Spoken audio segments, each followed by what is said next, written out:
Tonight's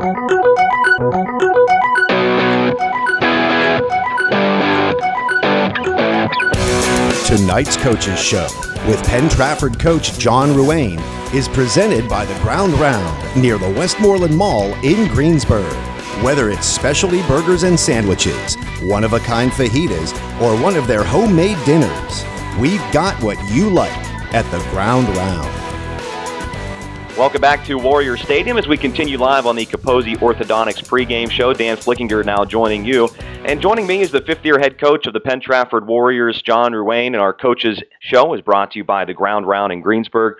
We've got what you like. Coach, congratulations on your first victory of the season. You guys seemed very focused. The team seemed very focused that they weren't going to have what happened last year at Kiski happen this year, and went out and played a solid all-around game.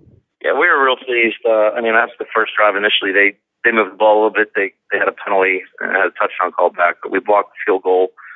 We went on offense, hit a big play, and we kind of had some momentum from that point forward. But I thought we played well in all three phases of the game. As you know, obviously, pleased scoring 42 on offense, and a lot of different guys got involved. I think 6 guys scored the 6 touchdowns.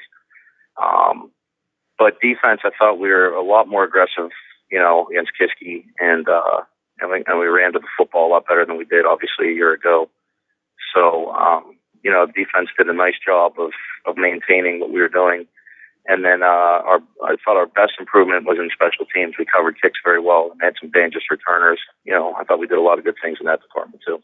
You mentioned how Kiski took the ball down the field, scored a touchdown, got called back because of the penalty, and then Joe Peduzzi with the blocked field goal. Can you talk a little bit more about how your defense responded there, really set the tone, and really shut down Kiski's offense the rest of the way?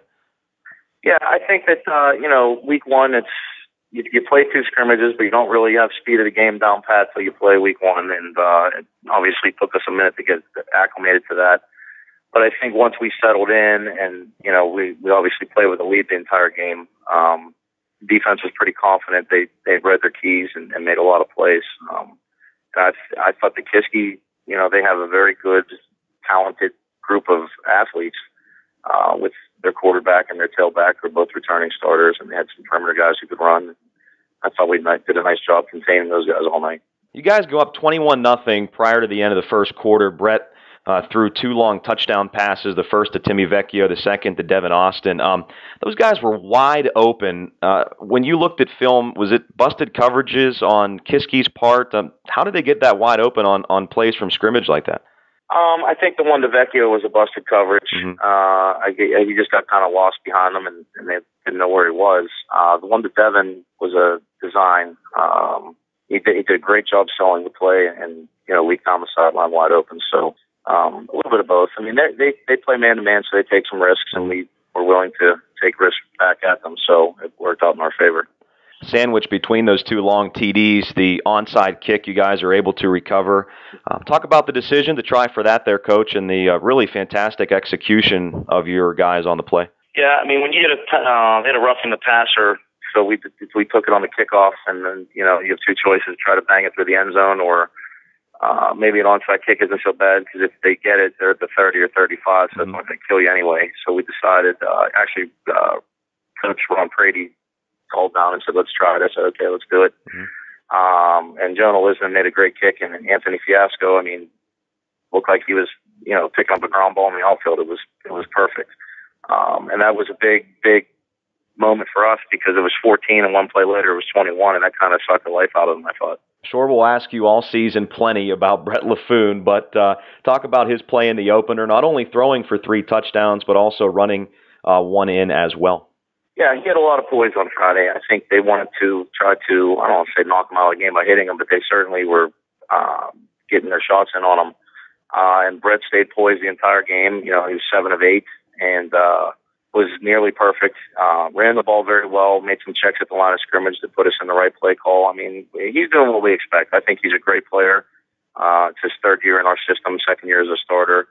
And, he knows his role is to do what's asked of him, manage the game. And when we need him to win games, he does. And, our goal is to obviously not turn the football over. And he did a great job with that Friday, because it could have been a real Achilles heel for us.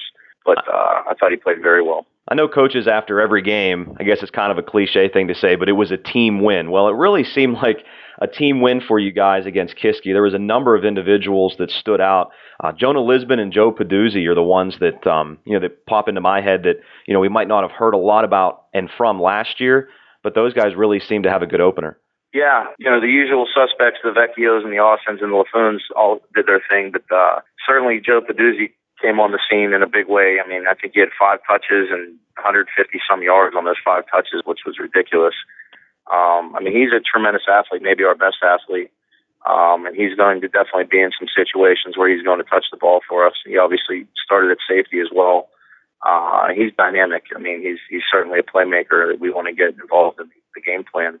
Jonah Lisbon, I think we talked before, is going to be that second running back that we have that'll split time with Devin. And, Devin had a little hand injury. He's fine. But, Jonah's role increased, and he did a great job. I mean, he's a physical downhill runner, which is exactly what we want.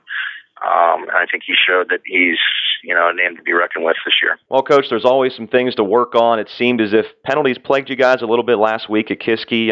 Is that something you stressed at practice this week? And what are some of the other things that maybe you and your staff saw in the opener that you've been trying to get across to your guys this week and improve from week 1 to week 2? Yeah, I'll tell you what, we watched film Saturday morning, and we counted 11 offensive missed assignments / penalties / miss not lining up properly, and a lot of those things cost us.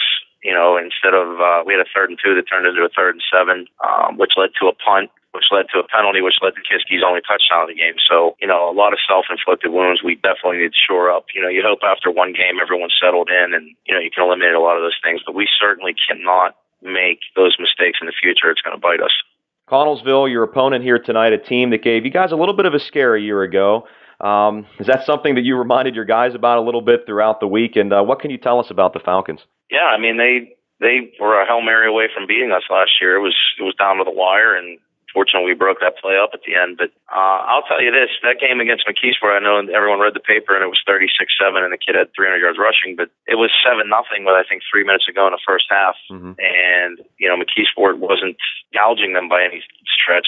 They wound up breaking a couple long runs on some missed tackles. But this is a good football team. They've changed their defense. They're an attack defense now. They bring guys from everywhere. They're running a stacked defense. And then offensively, they really like to get the edge with their jet sweeps and their toss game. And they have some athletes who can get to the perimeter and do some damage. I mean, they look good in their scrimmages. And truth be told, I thought they looked good against McKeesport. They just, had the short and tackling issues. But otherwise, it was a pretty good football game. Coach, one final thing for you. One of the things I like to ask you about before your home opener and have you get the opportunity to talk about the crowd. The Warrior Stadium crowd always is a great one, and the student section, I know you've said many times, the best in the WPIL. Talk about how excited the team is to get out in front of your home fans here in the home opener. Yeah, I mean, that's what it's all about. These kids practice for 9 months going into tonight's game, and it's exciting for the community. It's exciting for the kids who play. It's exciting for the kids who come and cheer, for the cheerleaders, for the band, for all the parents of all those people. I mean, this is what high school football is. So we always look forward to playing at home and hopefully ringing the bell a lot when we score. It's a great atmosphere. I love it. And like you said, they're the best student section I've seen. Yeah, and there may not be one more exciting person than PJ Downs, the PA announcer, a long-time PA announcer at Penn-Trafford. Coach, thanks a lot for your time, as always. Good luck tonight against Connellsville. Okay, Dan. Thanks a lot. That's head coach John Ruane of the Penn-Trafford Warriors. Dave Floyd and Matt Cole will rejoin you in a moment here on the Westmoreland Sports Network and our Coaches Show, brought to you by the Ground Round in Greensburg. We've got what you like. We'll be back after this.